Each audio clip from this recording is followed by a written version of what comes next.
एक डरा डरा सा, एक सहमा सहमा सा। बच्चा अगर घर से बाहर चला जाता है तो घर वालों की चिंता रहती है कि वो घर पे वापसी ठीक आएगा या नहीं भी आएगा। माहौल देश में इस तरह का बना हुआ है।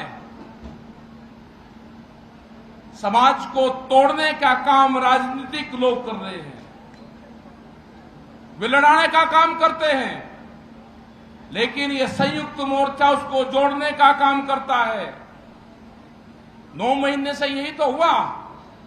हम 3 कानून को लेके वहां पे आए, दिल्ली की सरहद पर आए, दिल्ली को चारों तरफ से घेरने का काम किया। वो सिंघू बॉर्डर हो, वो ढासा बॉर्डर हो, वो टिकरी बॉर्डर हो, वो शाहजहांपुर हो, वो पलवल हो, वो गाजीपुर का गेट हो। लेकिन 9 महीने से सरकार पूर्ण रूप से यह है कि किसानों की बात सुननी ही नहीं, उन पर तरह तरह के एलिगेशन लगाने। अगर सरदार लोग हैं तो उनको खालिस्तानी कहना। क्या खालिस्तानी कोई देश है इस दुनिया में? अगर मुसलमान है तो उसको पाकिस्तानी कहना। अगर एक कम्युनिटी के लोग आ गए तो कहा कि ये जाटिस्तान के लोग हैं। अलग अलग नामों से पुकारा गया। 26 जनवरी को हमने कहा कि देश का किसान वो ट्रैक्टर लेकर दिल्ली में आएगा जो भारत सरकार ने 10 साल पुराने ट्रैक्टर बंद कर दिए गए।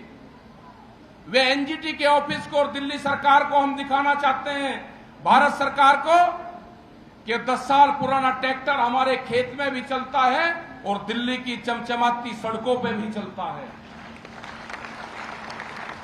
हमने 1 लाख ट्रैक्टर इत्तेफाक से कह दिया, लोग 4 लाख ट्रैक्टर दिल्ली में लेकर आए।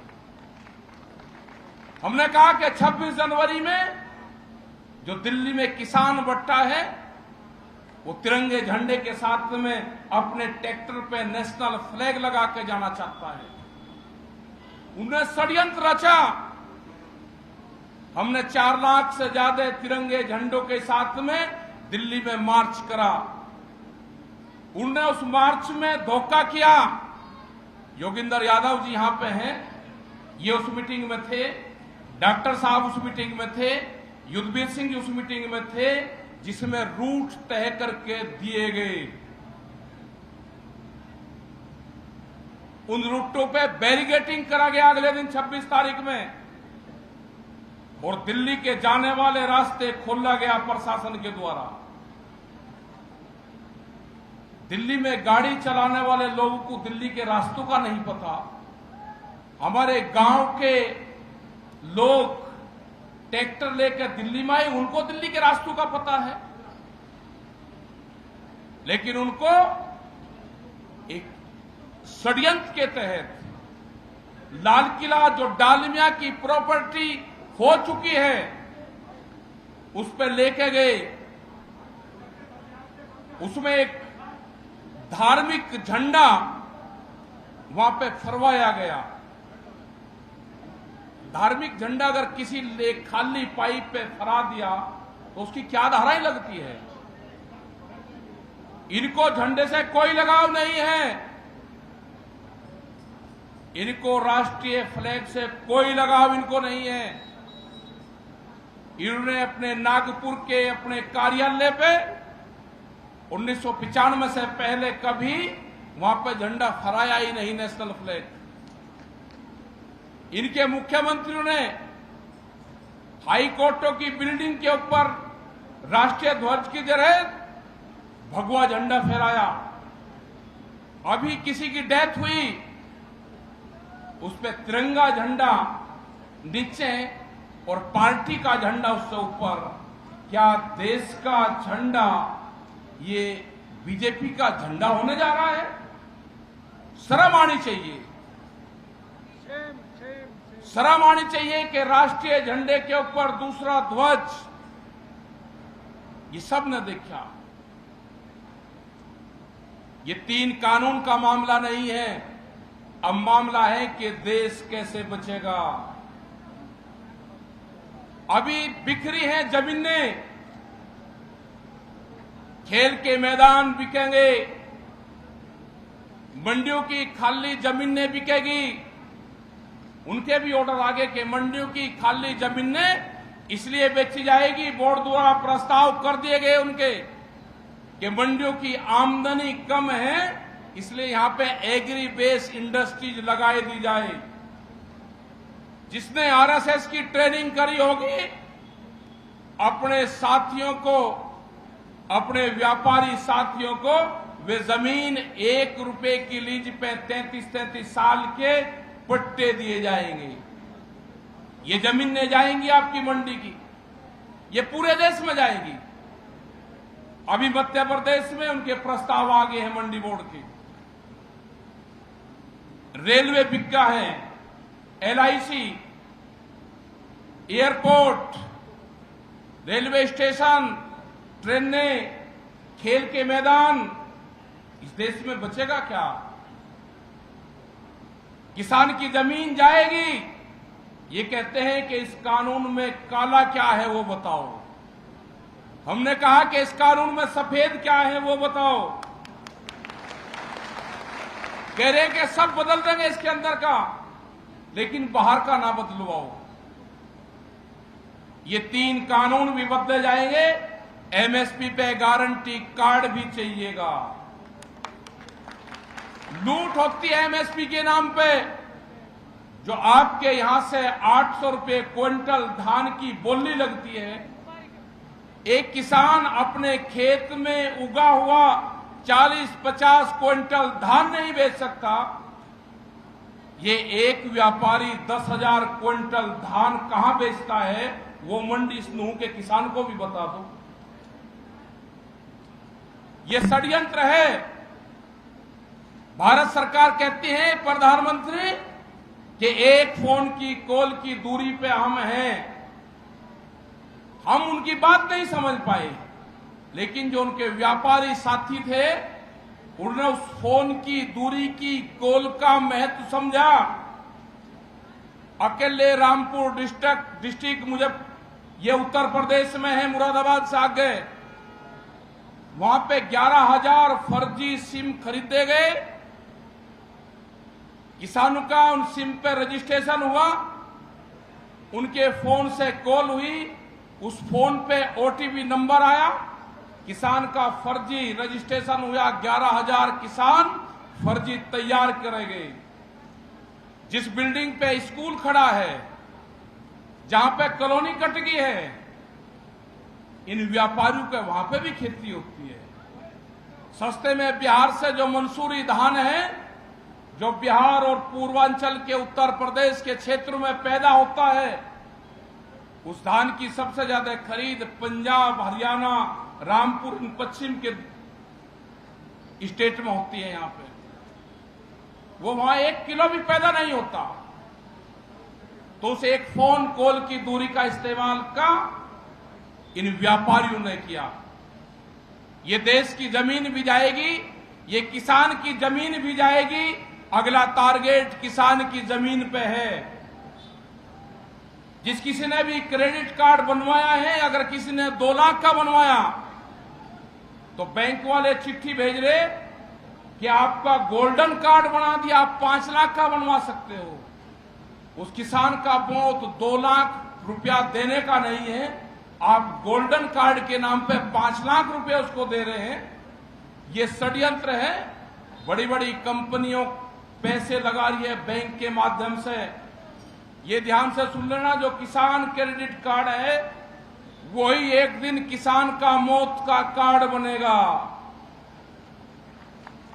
ये बैंक वाले आपके घर में आएंगे, गुंडा तत्व रिकवरी करेगा और वो कहेगा कि आप पे पैसे नहीं है तो अपनी जमीन हमको लिख दो, नहीं तो हम उस जमीन की नीलामी करेंगे। और आप राजीनामे से किसान क्रेडिट कार्ड पे लिए हुए धन के बदले उसको अपनी जमीन दोगे। यहां से इस माध्यम से आपकी जमीनें जाएगी। अभी कल हम शिमला के अंदर थे, जो बड़ी कंपनी है ना, जिन कंपनियों का देश में राज चल रहा है ना, ये राज किसी पार्टी का नहीं है। अगर यहां पे किसी पार्टी की सरकार होती, अगर यहां पे बीजेपी की भी सरकार होती तो भी वह बात करती। यहां पे है मोदी सरकार, और मोदी सरकार को चलाती है कंपनियां, तो ये देश कंपनियों के हाथों में जा चुका है। ये कंपनी स्टेट है।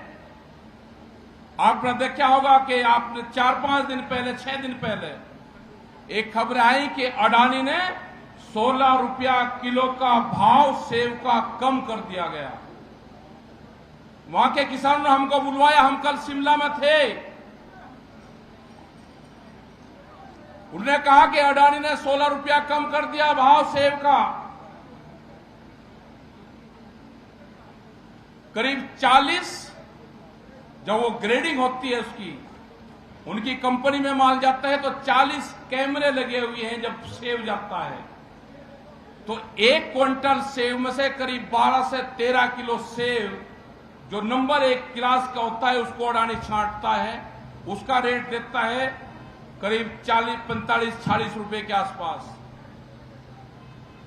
और 16 रुपए तक खरीद करता है। ए ग्रेड, बी, 3, 4, 5, 6, 7 ग्रेड सेब के हैं।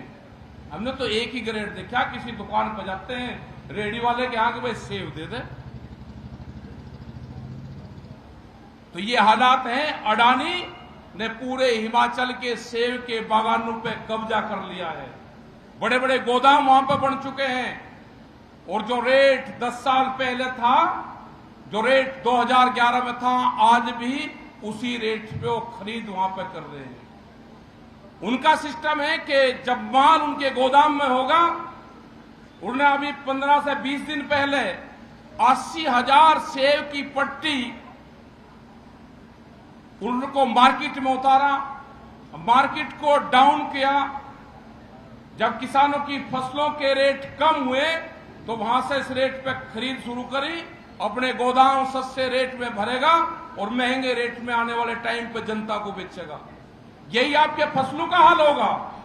जब किसान की फसल आएगी तो सस्ते रेट पे खरीद होगी, अनाज गोदामों में बंद होगा, और जब देश की जनता को भूख लगेगी, भूख के आधार पे अनाज की कीमतें तय होंगी, रोटी तिजोरी में बंद होगी, उसके आधार पे कीमतें लगेगी कि भूख कितनी लगी है।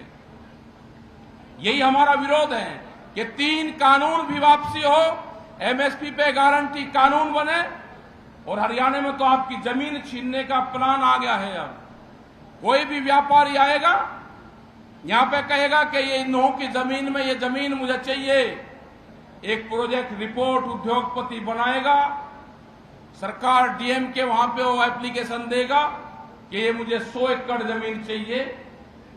आप उसको रोक नहीं सकते। नया कानून हरियाणा में बना दिया गया है, उसको उद्योग के नाम पे 100 एकड़ जमीन आपके अलाट कर दे जाएंगी, आप विरोध भी नहीं करोगे। ये आपकी जमीनें जाएंगी, सारी जमीनें, तो आपको आंदोलन का हिस्सा बनना पड़ेगा, आंदोलन करना पड़ेगा। जिंदा रहना है तो आंदोलन करने पड़ेंगे आपको। ये क्रांतिकारी क्षेत्र है पूरा। इस आंदोलन में जब से 9 महीने आंदोलन हुए, करीब 650 से ज्यादा किसान इस आंदोलन में शहीद हुए। कल भी आपने देखा होगा किस तरह से यहां के अधिकारी ऑर्डर दे रहे हैं कि लाठी पैरों में नहीं, सिर फूटना चाहिए। तो ये तो अधिकारी, इनकी तो जांच होनी चाहिए कि कहां से हैं। ये हमको खालिस्तानी कहते हैं, हमको पाकिस्तानी कहोगे तो हम इनको कहेंगे कि सरकारी तालिबानों का देश में कब्जा हो चुका है, ये सरकारी तालिबानी है। इनकी पोस्टिंग यहां नहीं, हरियाणा में नहीं, इनकी पोस्टिंग नक्सल के क्षेत्र में होनी चाहिए इनकी। वहां पे जो सिर फोड़ने की बात करते हैं, किसान, एक भी किसान बगैर सिर फूटे हुए मेरे सामने को निकलना नहीं चाहिए। ये सरकारी तालिबानी अधिकारी है, पहला कमांडर तालिबानी, सरकारी तालिबानी का पहला कमांडर मिल चुका है देश में। वो अधिकारी हरियाणा के अंदर है, वो आईएएस अधिकारी सरकारी तालिबान का कमांडर है। एक ही मिला, अभी और भी मिलेंगे, इनकी तलाश करनी पड़ेगी। आप हमको खालिस्तान नहीं कहोगे, हम सरकारी तालिबानी कहेंगे आपको। इनका मुकाबला करना पड़ेगा। मुकाबला होगा, ये किसान मुकाबला करेगा। जो किसान पिछले 9 महीने से दिल्ली के चारों तरफ बट्टा है, ये सरकार कान खोल कर सुन ले, दिल्ली की भी और हरियाणा वाली सरकार भी, कि ये किसान आपको छोड़ेगा नहीं। आपने गलत जगह पंगा लिया है। ये किसान जब तक कानून वापसी नहीं होगा, ये किसान घर वापसी नहीं करेगा। आप लाठियां चार्ज करो, आप गोलियां चलाओ, ये वैचारिक क्रांति है। और वैचारिक क्रांति कभी भी आप बंदूक और लाठी से नहीं दबा सकते। वैचारिक क्रांति विचार से दबेगी, विचार से ही उसके परिवर्तन होगा। लेकिन आप उसको दबाने की कोशिश ना करें।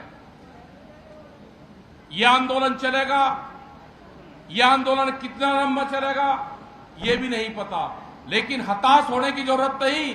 ये षड्यंत्र रचेंगे, इलेक्शन के टाइम पे ये षड्यंत्र रचेंगे। इनके बड़े नेता षड्यंत्रकारी है। उत्तर प्रदेश में, उत्तराखंड में, उसमें षड्यंत्र रचेंगे। ये फिर दोबारा झगड़े की तरफ जाएंगे। ये फिर दोबारा किसी ने किसी की हत्या करा के, ये इनकी एक बड़ी साजिश है। ये हत्याओं पर राजनीति करते हैं, तो इनके बहकावे में उसमें नहीं आना। ये बहका के इलेक्शन को फिर दूसरे उस पर ले जाना चाहते हैं, उसमें नहीं आना। अपने खेती पे ध्यान दो, अपने काम पे ध्यान दो, अपने आंदोलन पे ध्यान दो। आंदोलन कितना लंबा चलेगा ये नहीं पता। मुजफ्फरनगर में 5 तारीख की मीटिंग रखी है, 5 तारीख की। बड़ी संख्या में वहां पर लोग आएंगे। उस मुजफ्फरनगर की धरती को भी जरूर देखना चाहिए, जहां से एक किसानी आंदोलन शुरू हुआ है। वहां पे पंजाब के लोग भी वहां पर आएंगे, हरियाणा आएगा, उत्तर प्रदेश आएगा और पूरे देश का प्रतिनिधित्व वहां पर आएगा। और जो भी संयुक्त मोर्चे की कॉल होती है, पूरा देश उस पर अमल करता है। वहां के किसान संगठन, पूरे देश के जितने भी किसान संगठन हैं, सब उन कॉल पे अमल करते हैं। जो भी संयुक्त मोर्चा कॉल देता है पूरे देश भर में। और मिशन उत्तर प्रदेश, उत्तराखंड, हरियाणा, पंजाब मिशन, पूरा देश 5 तारीख से शुरुआत होगी उसकी। पूरा संयुक्त मोर्चा, जो 40 इसके बड़े लीडर हैं, वे पूरे देश भर में जाएंगे। इनकी करतूतों का भंडाफाड़ करेंगे। प्रधानमंत्री ने जो वादा किया है, जो बोला है कि 2022 में आमदनी दुगनी हो जाएगी, सरकार के लोग भी प्रचार करें कि आमदनी दुगनी होगी। देश का प्रधानमंत्री का और ये किसान भी प्रचार करेगा कि आमदनी दुगनी होगी। जो भी हमारी फसलें 1 जनवरी से बिकेगी 2022 में, उसका रेट दुगना चाहिए। ये देश के प्रधानमंत्री ने कहा। वे भी प्रचार करो, हम भी जाएंगे इन्हीं मुद्दों को लेकर कि आमदनी दुगनी होनी चाहिए। आमदनी दुगनी जब होगी, जब आपके यहां पे फसल, जो धान आप उत्पादन करोगे, उसकी 3700 रुपये क्विंटल उसकी खरीद होगी, तो आमदनी दुगनी होगी। आप बीजेपी के लोगों से, जो भी सरकार के लोग आए, उनसे पूछते रहना कि आमदनी दुगनी जब होगी, फसल का रेट दुगना होगा। ये क्वेश्चन के साथ में आप भी गांव में जाएं। तो आपने बड़ी मीटिंग यहां पे करी, यहां का सभी मेवात के क्षेत्रों का धन्यवाद। अभी आप 2 मिनट के लिए खड़े होंगे और जो किसान हमारा एक शहीद कल हुआ है, योगेंद्र